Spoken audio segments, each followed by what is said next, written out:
खुदावंद यीशु मसीह जिसने हमें शरीयत की लानत से आज़ाद करके जिंदगी के रूह से मामूर किया है, उसी के नाम में आपकी सलामती हो। आज की वीडियो का आगाज हम गलतियों के नाम पौलुस रसूल का खत उसका 3 बाब और उसकी 13वीं आयत से करेंगे, जिसमें कुछ यूं लिखा है, मसीह जो हमारे लिए लानती बना, उसने हमें मूल लेकर शरीयत की लानत से छुड़ाया, क्योंकि लिखा है कि जो कोई लकड़ी पर लटकाया गया वो लानती है। अब एक मिनिस्ट्री है क्राइस्ट फॉर ऑल नेशन, जिन्होंने ये हवाला मुझ तक पहुंचाया और कहा कि मैं इस पर रोशनी डालूं। अब मुझे मालूम नहीं कि एग्जैक्टली इस आयत में से कौन सी बात ये समझना चाह रहे हैं, लेकिन 2 बातें हैं जो कि अक्सर इस आयत के हवाले से कही जाती हैं। उसमें पहली चीज यह है कि यहां पर जब हमने पढ़ा कि वो हमारी खातर लानती बना, लेकिन जब इसी आयत को हम इंग्लिश में पढ़ते हैं तो वो लिखा है he became a curse for us, जिसका मतलब है कि वो हमारे लिए लानत बन गया। तो आज की वीडियो में हम देखेंगे कि इनमें से कौन सा लफ्ज है जो असल जुबान में इस्तेमाल हुआ,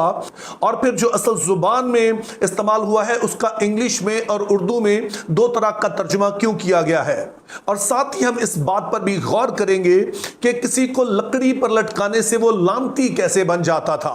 तो आइए हम पहले सवाल पर गौर करते हैं कि ठीक लफ्ज जो यूनानी जुबान में इस्तेमाल हुआ है उसका मतलब लानत है या लानती है। तो यूनानी जुबान में यहां पर जो लफ्ज इस्तेमाल हुआ है वो है काटा रास, और इसका लफ्जी मतलब है लानत। तो इस तरह से हम देखते हैं कि जो इंग्लिश की ट्रांसलेशन है वो लफ्जी तौर पर बिल्कुल दुरुस्त है। अगर ये ठीक लफ्ज लानत है कि यीशु हमारी खातिर लानत बन गया, तो ये कदरे हमें अजीब लगती है बात, क्योंकि ये बात तो समझ आती है कि वो लानती बना, लेकिन लानत बनने से क्या मुराद है। तो उसके लिए आपने याद रखना है कि जो अदब है, चाहे वो उर्दू या इंग्लिश या कोई भी अदब हो, उसमें मुख्तलिफ तरह की तरकीबात या लिटरेरी डिवाइसेस इस्तेमाल होती हैं, जिसका मकसद ये होता है कि अपनी बात को या तो ज्यादा मौसर अंदाज में पहुंचाया जा सके, या फिर किसी लफ्ज को ज्यादा शिद्दत के साथ बयान किया जाए या उसकी शिद्दत को कुछ कम कर दिया जाए। तो इन्हीं तरकीबात में से एक तरकीब को मुजाजे मरसल कहते हैं, इंग्लिश में इसे मेटोनिम कहा जाता है। तो मुजाजे मरसल या मेटोनिम जो है ये एक ऐसा लफ्ज होता है जो किसी दूसरे लफ्ज की जगह पर जिनका आपस में करीबी ताल्लुक होता है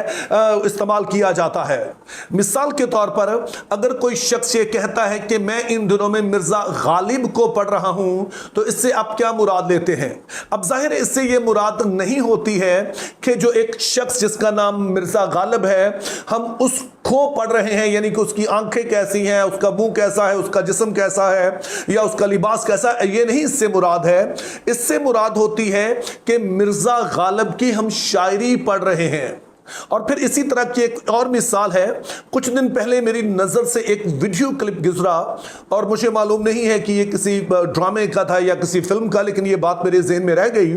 तो उसमें एक शख्स को दिखाया गया जो कि अपने कबीले के सरदार को सरदार कहने की बजाय, मालिक कहने की बजाय या कुछ और कहने की बजाय उसने हुक्म कहकर पुकारा।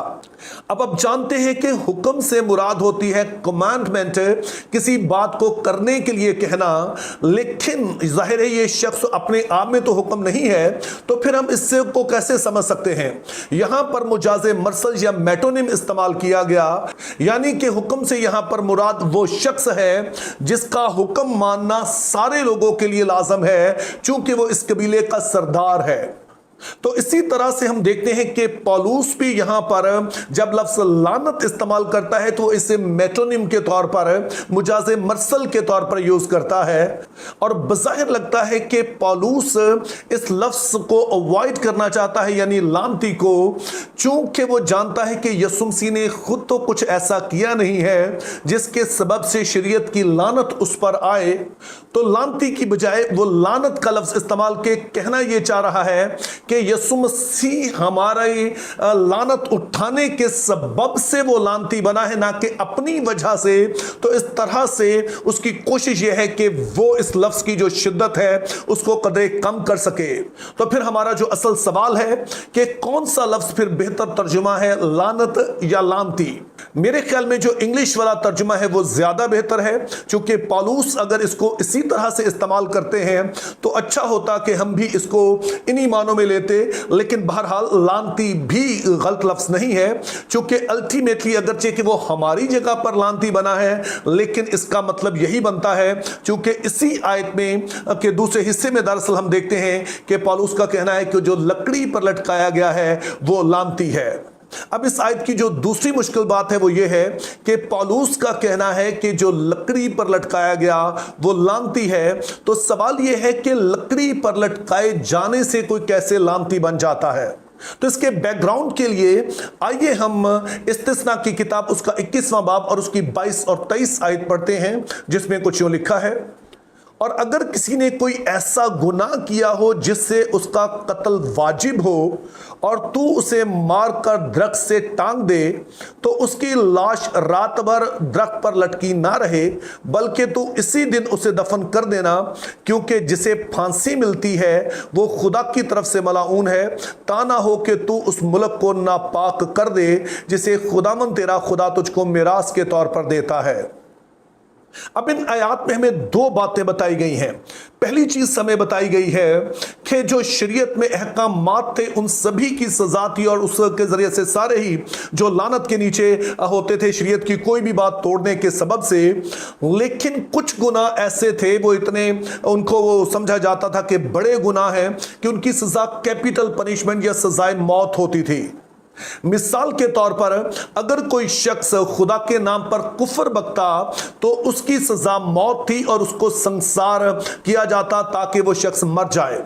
और फिर दूसरी बात हम देखते हैं कि जब ऐसे शख्स को जिसकी सजाए मौत होती, जो वाजिबुल कत्ल होता, उसकी लाश को बाद में दरख्त के साथ लटका दिया जाता। जबकि अगली आयत में बताया गया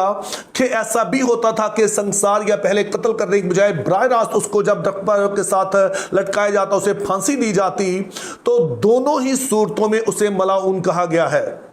लेकिन यहां पर याद रहे कि मलाऊन सिर्फ वो शख्स नहीं होता था जिसे दरख्त के साथ लटकाया जाता था, बल्कि हर वो शख्स जो कि शरीयत को तोड़ता, उसके किसी भी हुक्म को तोड़ता। तो खुद शरीयत में ही लिखा हुआ था, जैसे कि इस्तिस्ना 27 बाब में आप पढ़ते हैं जो कि बरकत और लानत वाला चैप्टर है, उसमें खुद ही लिखा था कि कोई जब शरीयत को तोड़ेगा तो वो मलाऊन होगा। और उसका एक सबूत हमें फिर मलाकी 3 बाब में मिलता है कि जहां लिखा है कि जो पूरी दे यकीन नहीं देता है वो मलाऊन है। तो 22वीं आयत जो है इस बात को वाज़े कर देती है कि इस शख्स को जो वाजिबुल कत्ल था, जिसको कत्ल कर दिया गया इस सबब से कि ये शरीयत की लानत के नीचे है, पहले संसार किया गया और फिर इसे लटकाया गया। तो यूं हम देखते हैं कि दरख्त पर लटकने की वजह से यह शख्स लानती नहीं बना, बल्कि चूंकि इस पर शरीयत की लानत आई है और दिखाना लोगों को यह मकसूद है कि वो सारे लोग इस बात को देख सकें कि खुदा की नजर में यह मलाऊन था, और इसी सबब से इसे मारा गया है और लटकाया इसलिए गया है कि सारे लोग इससे सबक सीखें और इससे देख सकें कि शरीयत की लानत क्या होती है। तो आज की सारी गुफ्तगू से हम दो बातें सीखते हैं। पहले नंबर पर हमने देखा कि पौलुस रसूल जब यीशु मसीह के बारे में कुछ ऐसा लफ्ज इस्तेमाल करता है, चाहे वो लानती हो या गुनहगार हो, तो इसको अवॉइड करता है, क्योंकि वो बड़ी बेबाकी से ये लफ्ज बोलना नहीं चाहता है, और उसकी जगह वो मेटोनिम या मुजाज़े मरसल इस्तेमाल करता है ताकि इस अल्फाज की थोड़ी शिद्दत भी कम हो सके और बताया यह भी जा सके कि दरअसल अगर उसने लानती मौत मरा है तो वो हमारी लानत की वजह से, हमारी लानत को उठाने की वजह से, ना कि अपनी वजह से। और दूसरा हमने देखा कि लकड़ी पर लटकाने की वजह से, दरख्त पर लटकाने की वजह से कोई लानती नहीं बनता है, बल्कि लटकाया इसलिए जाता है ताकि दिखाया जा सके लोगों को कि इसने शरीयत के किसी हुक्म को तोड़कर अपने ऊपर शरीयत की लानत को बुलाया, ताकि दूसरे लोग ऐसा ना कर सकें। मेरी दुआ है कि मुकद्दस पौलुस की तरह हम खुदावंद यीशु मसीह के बारे में जब बात करते हैं तो हमारे अल्फाज का चुनाव बड़ा अच्छा होना चाहिए और एहतराम जो है वो हमेशा मलहूज़े खातर रखा जाना चाहिए। Think biblically, live purposefully. Have a very good day.